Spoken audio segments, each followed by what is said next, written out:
I want to tell you a story, B. The story of a guy I met by chance, who turned into my greatest friend. A friend I considered a hero, and the best human I'd ever had the fortune to meet. Be me. B18. P2002. Live in a small, middle-sized town all my life. Never a popular kid. Always had a problem with confidence. Always the shy kid at school, the antisocial freak. Spend most of my time indoors, playing video games and watching TV. Even after high school, still be a nerd. I had a few friends. Most of them were just as nerdy and antisocial as I was, and were just okay together. Playing video games together, get drunk in our houses, and eat pizza and shit. Never go out. Never party. Never work. Only one of us drove, a kid from my street, with greasy as fuck hair. There's 5 of us in total. One evening, we all decided to go for a drive into the town to grab some McDonald's or whatever. Bear in mind, this was almost 11 years ago. Yes, I'm 29. Afterwards, we go to a store, pick up some booze and go for a drive up this hill that has this brilliant view of the sunset. Gay, I know, but fuck you. We get there and drink. No one else around. Starting to watch the sun drop below the horizon. One of my friends points out someone walking up the hill in, not American, army fatigues pants and a green short-sleeved t-shirt and wearing a backpack. We watch him march straight up the hill towards us. This hill is pretty fucking steep and at least a mile walk from the bottom. He gets to the top and looks at us. We stare back at him. He looks at his watch and presses a button on it. He's sweating like a motherfucker and pulls out a bottle of water from his pack, clicking down at least a third of it. Afterwards he gives us a nod. "Alright lads." His accent is unmistakably British. I didn't know then, but I now know it's North London, Cockney. He's not tall, not short, about average height and had quite beefy muscles, but wasn't built like a tank.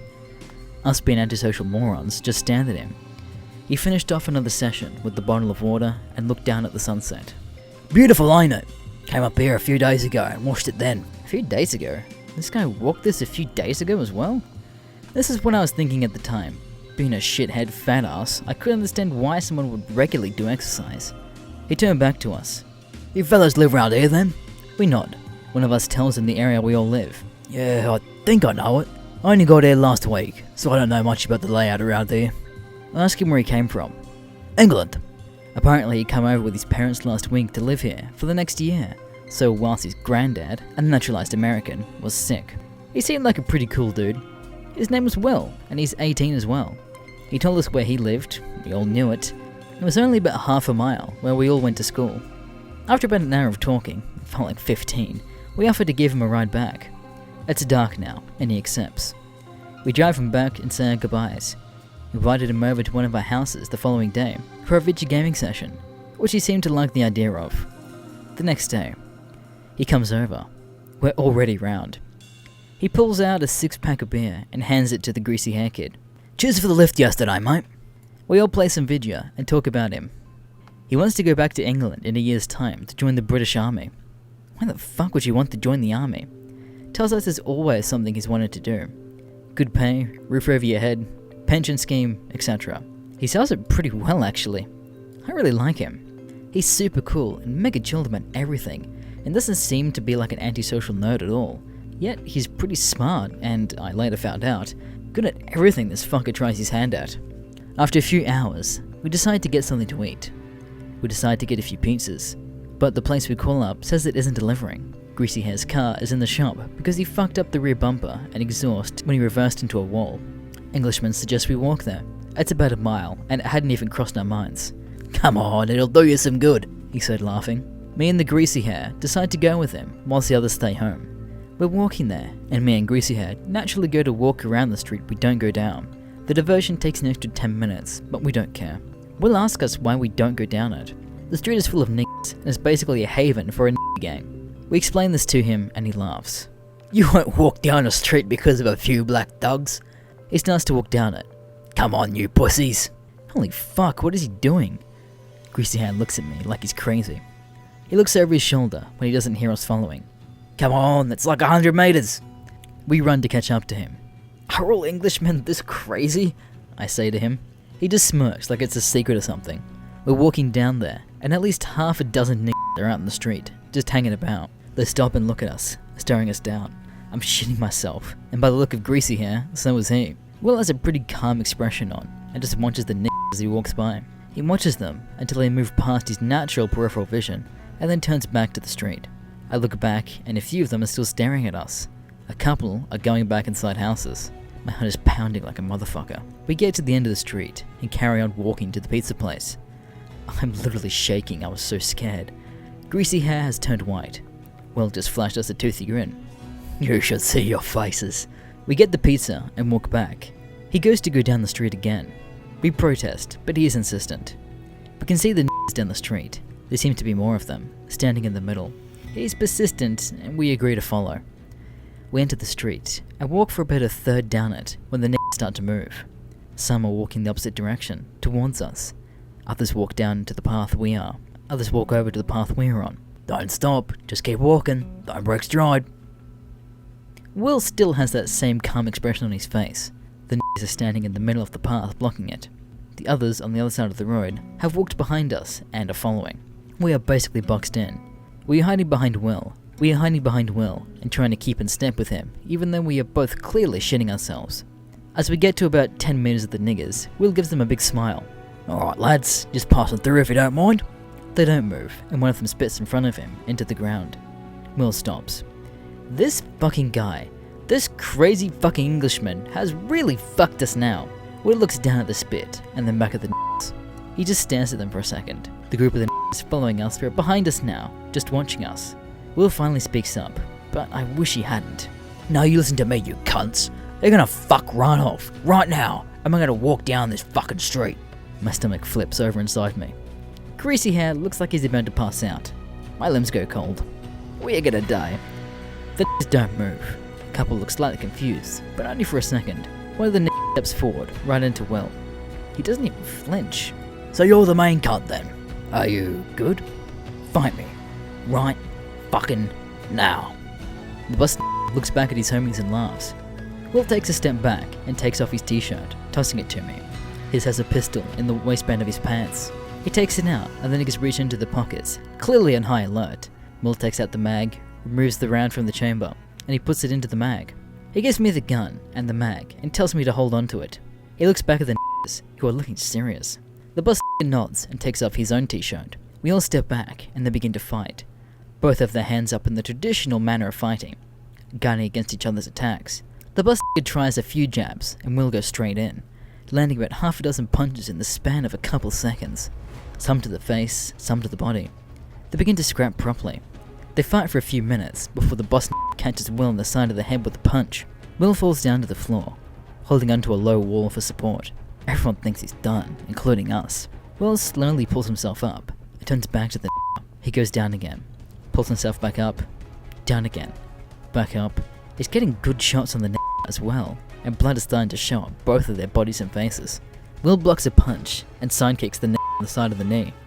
The boss cries out and the knee collapses underneath him. Will sends in a couple of punches to his kidneys and pushes him backwards. The falls to the floor. Both of them are fucked and trying to catch breath. Suddenly we hear sirens. We all turn and a cop car is crawling down the street. Some of the slowly disperse around the place. Will walks over to the and offers him a hand and help up. The looks up to him. After a pretty tense second, the takes his hand and Will helps him stand up. The cop car pulls up and officers get out. Afternoon officers, what can we do you for? The boss and Will just stand there, in front of the two cops, covered in blood and panting heavily. The cops look them up and down and ask them what's going on. Apparently had reports of a gang fight. Will just shakes his head and laughs. The sees Will laughing and laughs too. Nah, fellas, just a couple friends doing some sparring, you know what I mean? The officer asks some more questions, and they get into the car and drive away. The turns to Will. He tells him that he fights like an OG, and he respects him for it because of the cops and gun. He says he can use the street whenever he wants. He doesn't say anything to us. Will thanks the and collects his gun and short from me, and we walk on. By the time we get back to the house, me and Greasy Friend are so hyped and literally bouncing, recounting the fight with a second-by-second commentary. Will just stays quiet, smiling as we act out our favourite parts of the fight. We walk into the house, and everyone sees the blood all over his body and his bruised face.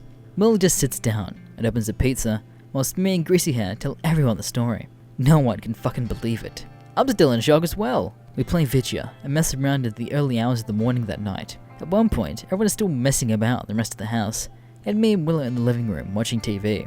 I ask him about the fight with the I don't understand why he did it, why he even went down the street in the first place.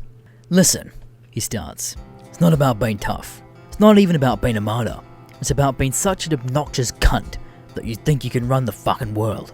There are times where you should fight, and times you shouldn't. Walking down that street might be a small thing, but it starts with small things.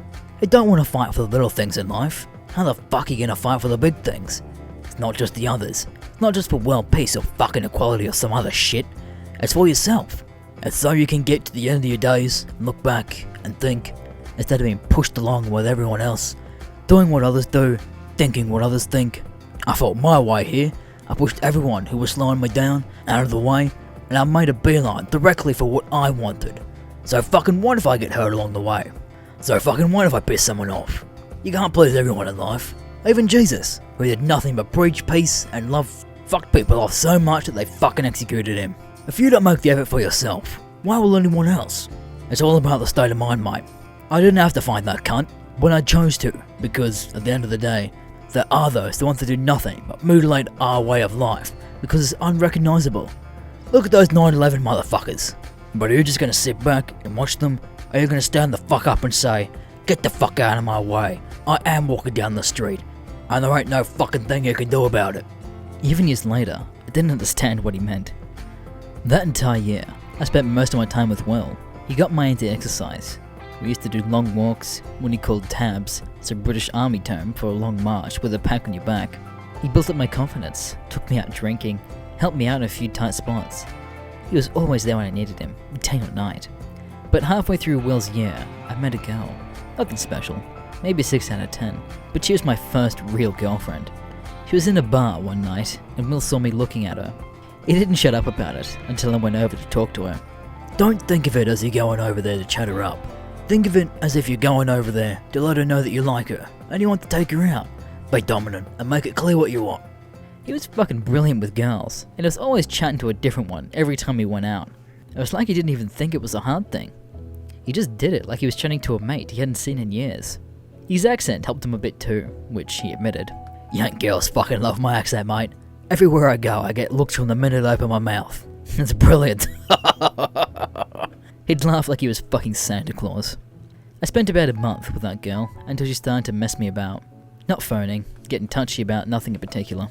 I'd call up Will sometimes at like 4 AM, and he'd sit on the phone and just talk with me. I don't know if it's just the British, but they really do know how to help a friend out. I began to see all my other friends as waste, just sitting around doing the old same shit. Eventually, I dumped her. I went to her house. Will stayed outside. Afterwards, he took me to a diner and bought me lunch. He helped me get a job, filling my head with so much positive shit I actually wanted to work in the end. His trick, which I understand now, was to talk to you in a sensible manner and explain it to you like it was the simplest thing in the world. Why the fuck wouldn't you want to work? It's how you grow as a person. Keeps you disciplined, builds up your skills, give you some cash in your pocket, mate, and have to be somewhere Monday to Friday from 9 to 5. It forces you to get out of the house and to be on time. He helped me look for a job until I got the first one working in a lawnmower sales repair shop, selling ride-on lawnmowers. By the time his year was up, I was a different person. I had tons of confidence, I'd gotten into shape, was volunteering at a local charity store a couple days a week, had met a girl I was in a serious relationship with, and made a couple of new friends through work and people I'd met through Will. We had a massive party the night before he had to leave. We held it at my house. My parents were away for the weekend. The place was packed with people. My old friends were there, being as socially awkward as they'd ever been. Will got destroyed and crashed on into bed with the girl he'd met that night. He woke up the next morning, my house trashed. All his shit was packed at his house, so I'd only have to go pick it up and then go to the airport. I came along for the cab ride. We arrived at the airport. He was still clearly hungover from the night before. We shook hands and I wished him luck. He said he'd email me later in the week and keep in touch, and hopefully he'd been able to drop in sometime. Some of his family was still out here, so we both thought it was highly likely. He left, got on a plane, and back to England he went. We stayed in touch for a bit, but when he joined the army, he had very little time to spare, and we stopped communicating. Years later, I'm married to the girl I was with, and she's expecting our first child. I get a knock on the door one day, and guess who it is? The fucking crazy Englishman from years ago. "Hello, mate." He flashes me his toothy grin. "How you doing?" I was so happy to see him, I almost hugged him. A handshake was all he let me have. He was out here to see some family whilst he was on leave and thought he'd drop by. He came inside and we talked. He congratulated me and my wife on our baby. He seemed really proud of me. We spent the afternoon having a barbecue and just talking about things. He asked about the other guys, who I said were still doing the same old shit. He laughed when he heard greasy-haired kid had the same car. We talked about his job in the army. I asked him what he did, and he said it was some computer-based. Boring IT stuff, mate. He gave me a grin, which I didn't think much of it at the time. Apparently, he'd been deployed a couple times to Afghanistan and Cyprus. He said he'd loved the life and never wanted to leave the army. I asked him if he had a GF or anything. He shook his head. Not really. Don't have much time for girls, mate. Unlike you dark horse. Does she know about all you women on the side? He looked over at her and gave her a grin, which she returned with a stochastic eye roll and smile. We talked for a bit more, and I asked him if he was ever scared of dying. Only if I die of old age, mate. I asked him what he meant. Surely he'd want a long life. He shook his head. I'll be honest with you, mate. I can't think of any other way I'd rather die than in battle. I know it sounds stupid to you, but I'd rather burn out than just fade away. You know what I mean? He was right. It did sound stupid to me. I couldn't think of anything worse than leaving my wife and unborn child. He stayed in town for the week and dropped in a couple more times. Then he went back home. It was brilliant to see him, and I really wish he could have stayed for longer, but that's the way things go. Fast forward a few more years. Me and my wife have our child, and she's expecting a second one now. Yeah, I know. I'm 27 now, and working full-time as a store manager at a franchise coffee shop. I'm in there one day, serving a customer, when I hear a thick North London accent from the front of the shop. What do you mean no PG tips? I look over, trying to see who it is, even though I already know. Alright, love, just give us whatever yank substitute for real tea you have. Cute laugh. He looks over and catches my eye, clearly holding it a smile. Manager, can I have a word? I walk over, trying not to laugh. I'd just like to say that I'm very offended you don't have any PG tips, team. How are us Brits supposed to get our tea fix, eh? I'm very sorry, sir. It's okay. This thing will be on the house then, right? I can't help but laugh. He laughs with me. I take a break and go over to the table to chat with him. So, how'd you know where to find me? Your missus let me know. Congrats on the new kid. You and her are pumping them out like the Nike products at a Filipino sweatshop. We talk about my work and how everything's been. I ask him about the army. He tells me it's good. I feel like he stops short of telling me something. I press him. I moved on a bit, mate. I inquire as to what he means. Just new opportunities, mate. A bit more dangerous, but it's all good fun. He gives me a wink and changes the subject. I don't press him after that. If he doesn't want to tell, I won't ask. I ask him if he's found a girl yet. Yeah, about a year's now. She's fucking gorgeous and, you know. He didn't want to say, but I knew what he wanted to. He loved her. She's got great tits as well, mate. His Santa Claus laugh shook the table. Typical Englishman. He was over for a couple weeks this time. He managed to score some leave and wanted to come see me. He spent those 2 weeks staying in our guest bedroom. We'd go out drinking some nights and staying watching football games other nights. Whenever we did, I loved it and had fun because I was with Will. To this day, I don't know what it was about him, but he gave everyone around him this magic feeling. He wasn't particularly loud or wanted to be the center of attention. He was just the kind of guy that loved fiercely and was passionate about everything. Although he'd never let it on, he kept his morale and ethical benefits to himself unless you really wanted to bug him about it. The last night he was with us, I talked to him about the army again. He'd had a few beers, so he seemed a bit more open and relaxed. Yeah, been to a few places now. Afghan, parts of Africa, Germany, Falklands. I was even up in Las Vegas for a while. They have the Central Drone Command place up there. I ask him the obvious question. Have you ever killed someone? He laughs. I was wondering when you could ask that. He took a sip of his beer and nodded. Yeah, I have. He didn't elaborate any further than that. Really? How many? I was kind of excited. My friend was a soldier. I was just starting to realize that. He shook his head with a closed-lipped smile. You can't ask me that, mate. That's not good etiquette. Besides, it's not like we noted down how many ragheads you slaughtered every time we got on patrol. I thought you were computers and stuff. Why are you on patrol and stuff? He just smiles. Everyone is a soldier first, mate. If they need you in a fight, you fight. You know what I mean? I wasn't convinced. I never really did find out what he did day to day. He was very cagey about it, but always used to change the subject or bat me away with humour. Now I think about it, he didn't want me to know that badly. I probably wouldn't have wanted to know. After the 2 weeks, Will leaves for England. I get a few emails from him one day, about a year ago. I get a letter through the mail. It was a wedding invitation to Will and his wife-to-be wedding. Accompanying was a letter written by him. He really wanted me to come, but he'd understand if I couldn't make it. He offered to pay for the airline tickets, but I told him I wouldn't give him the satisfaction. I went with him on his stag night with all of his army mates. It was great fun. Even though I was a bit of a filthy yank, they all made me feel like I'd been there forever, because I was such a good friend of theirs. The wedding was brilliant. It was such a beautiful church in the south of England. Fucking beautiful countryside everywhere. I met his wife. She was a great girl. Who was really gorgeous. And did have great tits. The reception was great. It was in a village hall where his parents were originally from. Whilst there, I got talking to a few of Will's army buddies. I asked them what they all did. They said they worked with Will. When I asked what that was, they all seemed to calm down a bit. Will never told you details? Never. They'd always been very secretive. There was a slight pause in the conversation, which they tried to cover up. Well, you know how it is, mate. Probably doesn't want you to slip into a coma with all the details, or it takes you to wire up to a PC to the army network. They all laugh, and a few of them get up to go out dance. The subject gets changed faster than I can realise what's going on. After the reception, I stumble off back to the hotel. Will has put us up in with my wife. My parents are looking after our kids. We get to the hotel, and about half an hour later, I get a call. It's Will. Hello, mate. Sorry to disturb you so late. I can't be on long. The missus getting ready for the night. He laughed his special laugh down the phone, and I couldn't help but smile. I just wanted to say that I'm really glad you came, and I really enjoyed seeing you again. I told him I enjoyed it too. I thought it was the next day, so he wouldn't see him again before he went away for the honeymoon. Email me when you get back from the honeymoon, okay? Will do, buddy. He pauses, and I can hear a muffled voice in the background. I've got to go, mate. Judy calls. He's still laughing as he hangs up. I smiled to myself and crashed down on the bed with my wife. A few weeks later, we're back in the US and carrying on with our lives. The kids are growing up, and I've been given a pay rise at work. Life is going great. About 6 months later, I get an email from Will telling me that his wife is now 4 months pregnant. He sent pictures of her huge belly, even bigger tits. I email him back my congratulations. He tells me we'll have to meet up after the baby's born. He'll bring us over to England again, and he can show us around where he lived as a kid in London. I wish him well and tell him to keep me informed. 5 months later, a month ago, and what do you know? It's a baby boy. He's named him Samson, and he looks just like his dad. He tells me he's going to sort out a trip for us to come and see them all. I tell him to let me know when a good time for him is. A month goes by, and I don't hear anything. Be me. Be 29. Be yesterday morning. I get a call from Will's wife. She tells me to sit down. There's a tense note in her voice.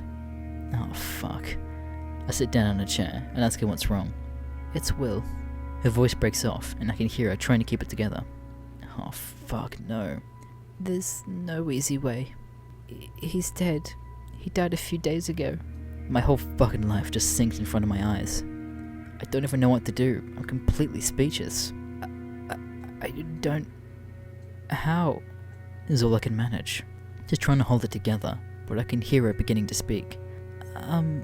He was in a firefight, and he got hit. The guy said he tried to carry him, but... She breaks away and begins to cry. I feel like I'm beginning to sink into my chair, my very being crumbling away. I hear the baby begin to cry in the background of the phone. Oh god, fucking no! His fucking son. I have to go. I'll call you tomorrow to let you know when the funeral will be. She hangs up. I drop the phone at the table. Holy fuck, Will. His wife called me again today. His funeral's in a week's time. I'm flying over to say goodbye to him one final time. I still don't have the full details of what happened to Will. Even his wife won't say much, but I have a feeling I'm not going to find out.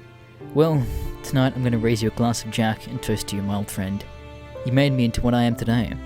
Your love for friendship and your ability to change those around you for the better. Your deeds stay with me, and they always will. I'll tell my children's children about you. The acts of compassion and bravery I saw you perform over the years could fill a book out. For the time being at least, they'll have to remain memories. You got your wish, mate. You died in battle, just like you wanted. This is to my friend Will, the famous hero.